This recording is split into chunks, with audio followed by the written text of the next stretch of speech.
देखो fourth property में क्या है, if A is an orthogonal matrix then A transpose is also orthogonal matrix such that, अच्छा इसमें एक एक्स्ट्रा पॉइंट जोड़ दिया गया है, सच डैट यहाँ क्या बोल रहा है कि अगर ए ऑर्थोगोनल मैट्रिक्स है तो ए ट्रांसपोज बी ऑर्थोगोनल होगा, ठीक है।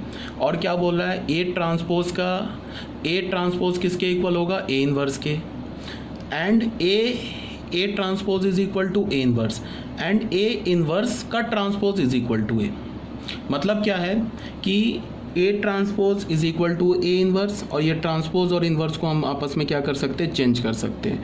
तो ए ट्रांसपोज का इनवर्स इज इक्वल टू ए, ठीक है। तो ये तो अभी मैंने बता दिया।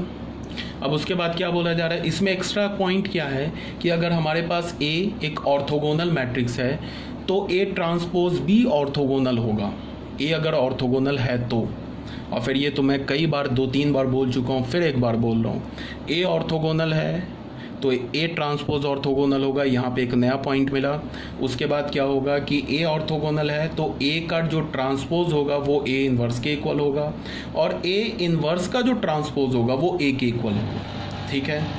तो इसको हम प्रूफ कर सकते हैं, बहुत सिंपल सा है, प्रूफ देख लो फोर्थ पॉइंट का, जो हमारा फोर्थ पॉइंट है ना, इसमें नया टॉप पॉइंट क्या है कि ए को हमने ऑर्थोगोनल बोल दिया। हमें क्या प्रूफ करना है कि ए जो ऑर्थोगोनल मैट्रिक्स हमने बोल दिया, तो हमें क्या प्रूफ करना है कि जो ए ट्रांसपोज होगा वो भी एक ऑर्थोगोनल मैट्रिक्स होगा, ठीक है। तो हमने क्या किया कि ए ट्रांसपोज को हमने बी लेट कर लिया, ए ट्रांसपोज को हमने क्या बोल दिया, बी। अब गिवन क्या है, ए तो ऑर्थोगोनल है तो ए इंटू ए ट्रांसपोज ये तो आई के इक्वल होगा। क्यों होगा, रीज़न क्या है, ए इज ऑर्थोगोनल, ये तो गिवन है, ए इज ऑर्थोगोनल मैट्रिक्स, समझ रहे हो ना बात को। ये वाला जो चीज़ है ये तो गिवन है ना हमारे पास, ए को ऑर्थोगोनल बोला। हमें क्या प्रूफ करना है कि A transpose is also orthogonal, तो हमने क्या कर लिया, ए ट्रांसपोज को बी बोल दिया। तो अब हमें क्या करना है कि बी इंटू बी ट्रांसपोज हमने कैलकुलेट किया, तो बी क्या मिलेगा हमें यहाँ पे, बी तो है ए ट्रांसपोज के इक्वल लिख दिया, ठीक है। अब बी ए ट्रांसपोज के इक्वल हो गया तो बी ट्रांसपोज किसके इक्वल होगा, यहाँ से तुम दोनों साइड ट्रांसपोज ले लो, तो ये क्या हो जाएगा, ए ट्रांसपोज का transpose is equal to B transpose, तो डबल ट्रांसपोज तो ए हो जाएगा, तो बी ट्रांसपोज किसके इक्वल हो जाएगा, ए के, और ए ट्रांसपोज इंटू ए किसके इक्वल है, आई के। क्यों है, बिकॉज ए ऑर्थोगोनल है तो ए इंटू ए ट्रांसपोज भी आई होगा, और ए ट्रांसपोज इंटू ए भी आई ही होगा। तो हो गया, बी इंटू बी ट्रांसपोज आई मिल गया, तो बस हमें क्या हो गया, बी हमारे क्या हो गया, बी क्या हमारे पास, वो किसके इक्वल हमने माना, ए ट्रांसपोज के, इज ऑल्सो ऑर्थोगोनल, ऑर्थोगोनल हो गया, हेंस प्रूफ हो गया। देखो 2 लाइन में प्रूफ हो गया, ठीक है। दूसरी बात क्या है कि मैंने अभी क्या बोला तुम्हें कि b इंटू बी ट्रांसपोज अगर i के इक्वल है तो यहाँ से एंड b का जो डिटर्मिनेंट होगा वो 0 के इक्वल नहीं होगा। मतलब क्या है कि जो b होगा वो हमारा एक नॉन सिंगुलर मैट्रिक्स होगा। क्यों होगा, बिकॉज a ऑर्थोगोनल है, a ऑर्थोगोनल है तो a क्या होगा, नॉन सिंगुलर मैट्रिक्स होगा।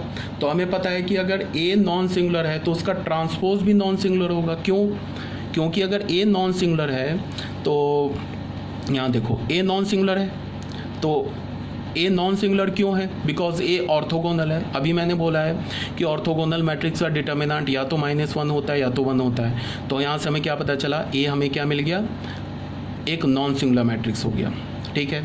तो मैं बोल रहा हूँ कि जो b है वो भी नॉन सिंगुलर होगा। क्यों होगा, b मैट्रिक्स किसके इक्वल है, b मैट्रिक्स इक्वल है a ट्रांसपोज के, ठीक है। तो अगर मैं दोनों साइड डिटर्मिनेंट लेता हूँ तो ये क्या हो जाएगा, ए ट्रांसपोज का डिटर्मिनेंट, ए ट्रांसपोज का डिटर्मिनेंट ए के इक्वल होगा, और हमें पता है कि ये डिटर्मिनेंट ए 0 के इक्वल नहीं है। तो यहाँ से हमें क्या पता चला कि डिटर्मिनेंट बी भी 0 के इक्वल नहीं है। तो यहाँ से हमें क्या पता चला कि B is also non singular, non singular, समझ रहे हो ना मेरी बात को, नॉन सिंगुलर मैट्रिक्स, ये भी बी क्या हो जाएगा हमारा, एक नॉन सिंगुलर मैट्रिक्स हो जाएगा।